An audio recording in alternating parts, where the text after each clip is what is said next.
Bird Lady here, Suzanne from Lancaster, Pennsylvania. We're going to review the top 10 birds that you can see during the winter in southeastern Pennsylvania. It's a 4-part course. We're running behind, so the next classes will be about 2 weeks behind. These are the top 10 birds in alphabetical order. I challenge you to locate each of these, maybe one a day.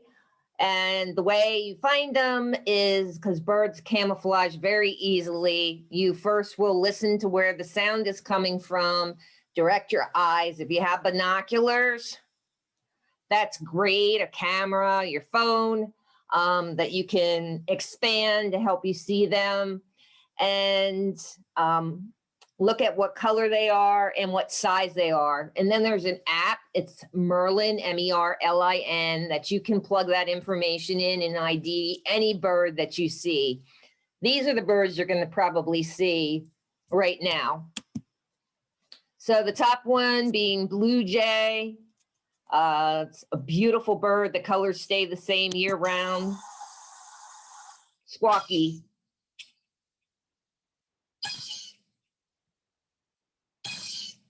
It's a very comical bird, loves peanuts. If you put peanuts out, blue jays will appear. So will squirrels. So you have to keep them separate. Cardinals. That's the male, the beautiful red. Female.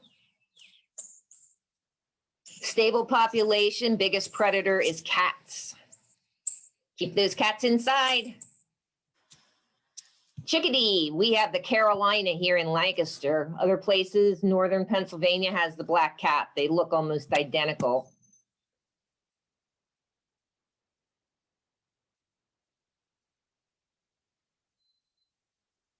You'll find them flying together with the tufted titmouse.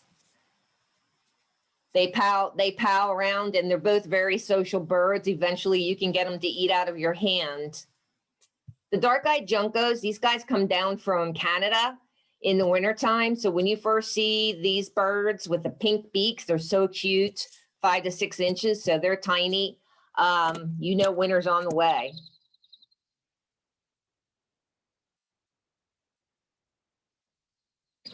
The female continues usually to go further south than Pennsylvania for warmer, and the male sticks around. They're only 5 to 6 inches big. The smaller the bird, the higher the prey.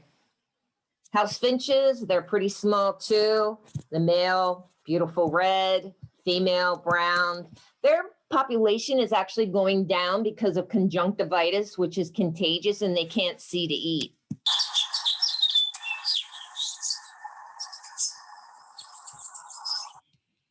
Mourning doves are known for their beautiful coo. You find so many of these, and they are increasing in population. These are nuthatches. They scurry up and down trees, face first. They're hilarious. This guy is putting a berry in a crevice.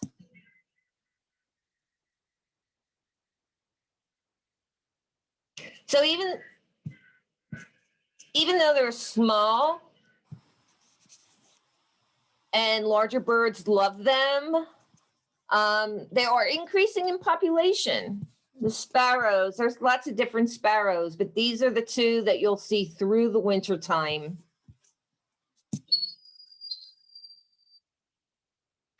Slightly decreasing population. Tufted titmouse. This is the one that's related to the black-capped or the Carolina chickadee. Very tame birds. Look how gorgeous this bird is up close. The blue beak and the blue feet. And the downy woodpeckers. We have downy woodpeckers, and then there's hairy woodpeckers. They look identical. The downy smaller, 6 inches. The hairy is larger. The downy's beak is smaller. The hairy's is larger. Males have the red crown right here. This one on the top is actually sitting on eggs. So that's how they sound. And of course they sound like that too. They're stable. If you put this suet out, this costs like $1. And this is a suet feeder that hangs. This costs like $1. You will attract those woodpeckers, and they're so cute. So we're gonna go through them really quick. Blue jay, cardinal, chickadee, junco, house finch, mourning dove. All these pictures were actually taken from my backyard.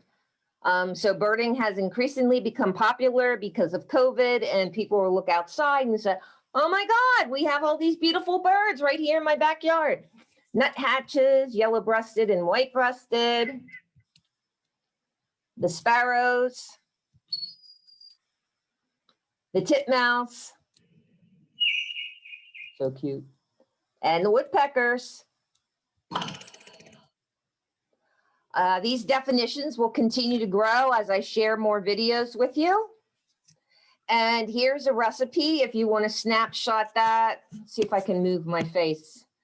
If you want to snapshot that with your camera, you can give a shot at making your own suet and putting that out. You just need to keep it away from squirrels and you'll be successful at attracting these birds. So the next class, we're going to talk about plumage, their feathers, their diet, their migratory habits. Maybe we'll get into anatomy a little bit more, but I want to go through it quickly because I also want to share fun activities that we can do to attract all these birds in your backyard. Spring's coming soon, and we're going to need a whole new section for spring birds. So meet you next time. Thanks for joining. Happy birding.